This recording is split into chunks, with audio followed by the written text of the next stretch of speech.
1960കളിൽ American നാവികസേനയുടെയും 1970കളിൽ Pakistan നാവികസേനയുടെയും ഭാഗമായിരുന്ന PNS Khasi എന്ന അന്തർവാഹിനി വീണ്ടും ചർച്ചാ വിഷയം ആയിരിക്കുകയാണ്.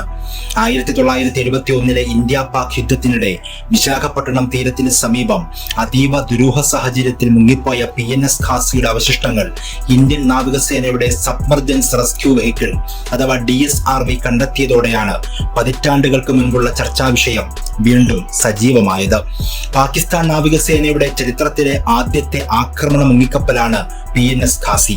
1945 മുതൽ 63 വരെ USS ഡിയാബ്ലോ എന്ന പേരിൽ അമേരിക്കൻ നാവികസേനയ്ക്കൊപ്പമായിരുന്ന ഈ ആക്രമണ മുങ്ങിക്കപ്പൽ 1964 പാക് സൈന്യത്തിനൊപ്പം ചേർന്നത്. 1971 യുദ്ധകാലത്ത് ഇന്ത്യക്കെതിരായ കടലാക്രമണത്തിനും വിവരങ്ങൾ ശേഖരിക്കുന്നതിനുമുള്ള തുറപ്പുചീട്ട് എന്ന നിലയിലാണ് PNS ഖാസിയെ പാകിസ്ഥാൻ നാവികസേന ഇന്ത്യൻ തീരത്തേക്ക് അയച്ചത്.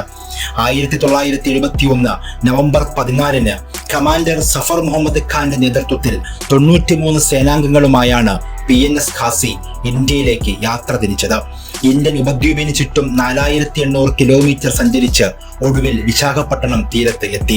നവംബർ 26 തിരികെ റിപ്പോർട്ട് ചെയ്യുമെന്ന് പ്രതീക്ഷിച്ചിരുന്നെങ്കിലും കപ്പൽ ദുരൂഹ സാഹചര്യത്തിൽ അപ്രത്യക്ഷമാവുകയായിരുന്നു. ഇന്ത്യൻ വിമാനവാഹിനി കപ്പലായ INS വിക്രാന്ത് കണ്ടെത്തി നശിപ്പിക്കുക എന്ന ലക്ഷ്യത്തോടെയാണ് PNS ഖാസി ബംഗാൾ ഉൾക്കടലിലേക്ക് വന്നത് എന്നും റിപ്പോർട്ടുകൾ ഉണ്ട്.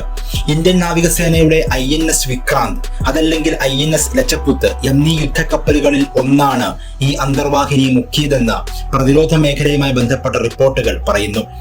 ബംഗാൾ ഉൾക്കടലിൽ ഇന്ത്യൻ നാവികസേന സ്ഥാപിച്ച രക്ഷാവസ്തുക്കളിൽ തട്ടി മുങ്ങിക്കപ്പലിൽ സ്ഫോടനം നടന്നുവെന്നും റിപ്പോർട്ടുകൾ ഉണ്ട്.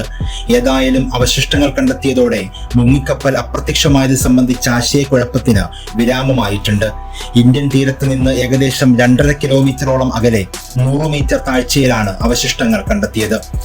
അതേസമയം തങ്ങൾ ഖാസിയുടെ അവശിഷ്ടങ്ങൾ അടുത്ത് കണ്ടെങ്കിലും ജീവൻ പൊലിഞ്ഞ സൈനികരോടുള്ള ആദരസൂചകമായി അതിൽ സ്പർശിച്ചിട്ടില്ല എന്ന് നാവികസേനാ വൃത്തങ്ങൾ പറഞ്ഞതായി ദേശീയ മാധ്യമങ്ങൾ റിപ്പോർട്ട് ചെയ്യുന്നു.